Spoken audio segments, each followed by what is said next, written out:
Okay, so 3 running tips for week 2, and I'm focusing on the breath just because it's one of my things, but also it's least possibly discussed in terms of running. Form is usually about the body rather than the internal breath.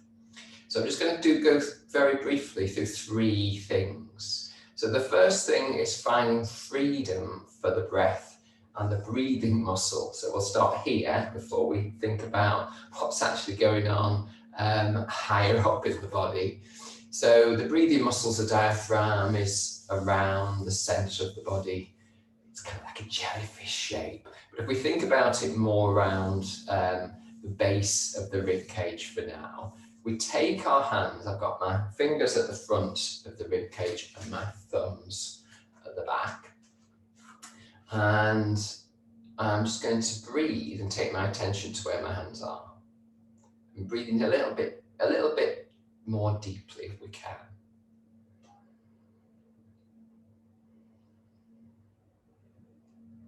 Relaxing the shoulders if we can.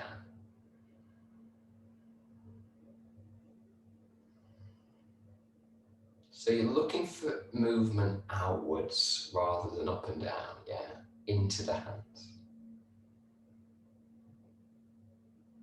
So you're trying to notice it, and if it's not a lot happening, you're trying to encourage it without forcing it.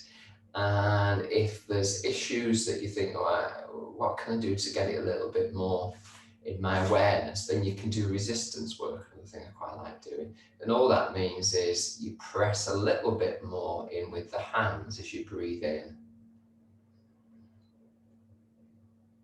And then you relax that when you breathe out.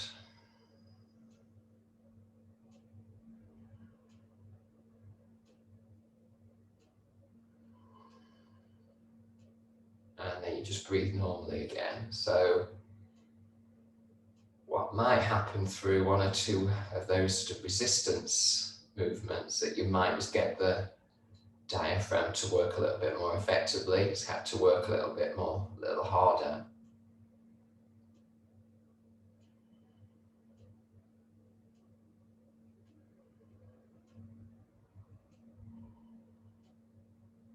And just relax down. So for me, it's not only a kind of strengthening or a release for the diaphragm. It's a general feeling of great power in this area of the body, which gives me much more sense of the lift for the spine and just a whole sense of power and access to energy really in the center of the body. So the other thing, second, number 2, is, we can do lots of work to try and get the body and the breath really going before we run. But all of those things, one, take a lot of time, a lot of thought, a lot of energy potentially, where we can get the body ready through the breath, when we don't have to worry about creating injuries, particularly if we've just gone out and we're trying to get, and it's cold weather, and we're pushing ourselves or whatever before a park run. I'm imagining this idea.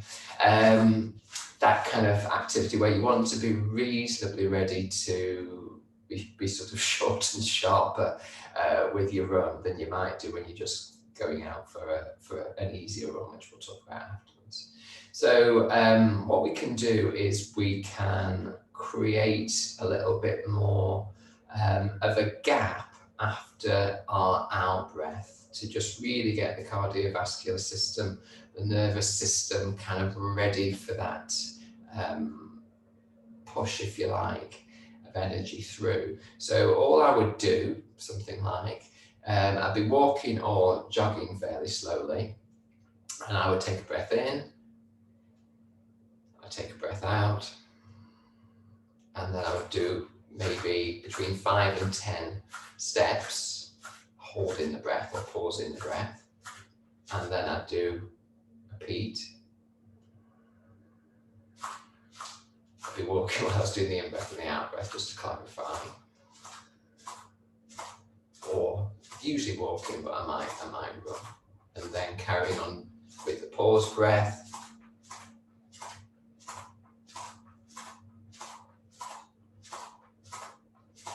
And again, breathing in,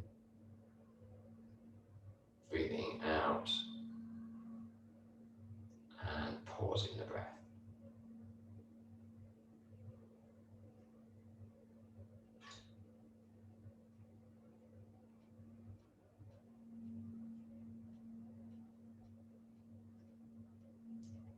And then allowing the breath to be again. And then I might, after a little while, do it again, ×3. It doesn't mean I won't do any movements at all. It just means that that's an easier, I'm just getting to a place. I haven't got to think about doing funny things with my body. I can just walk or do a soft jog there.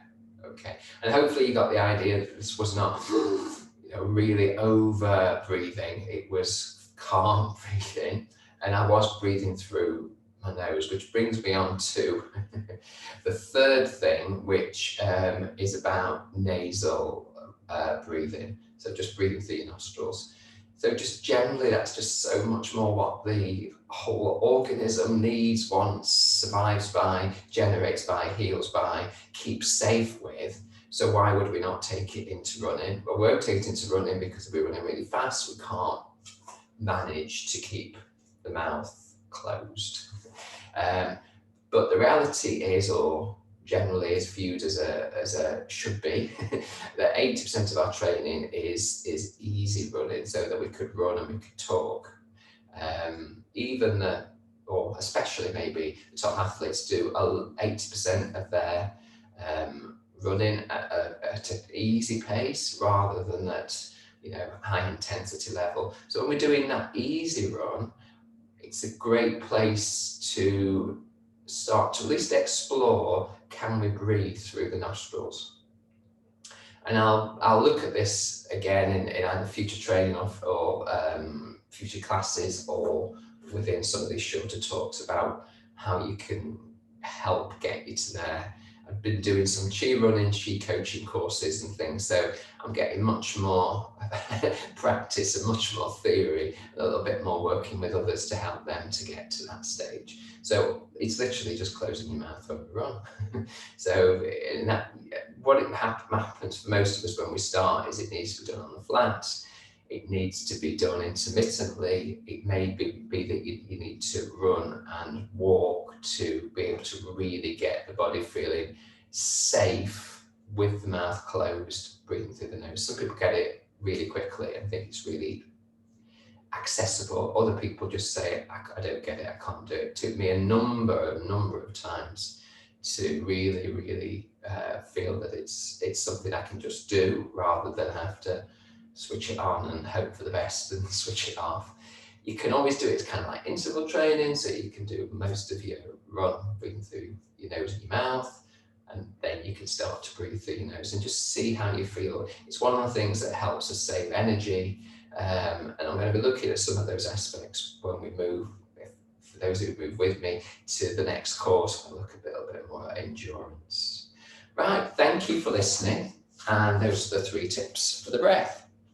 See you next week for more breathing.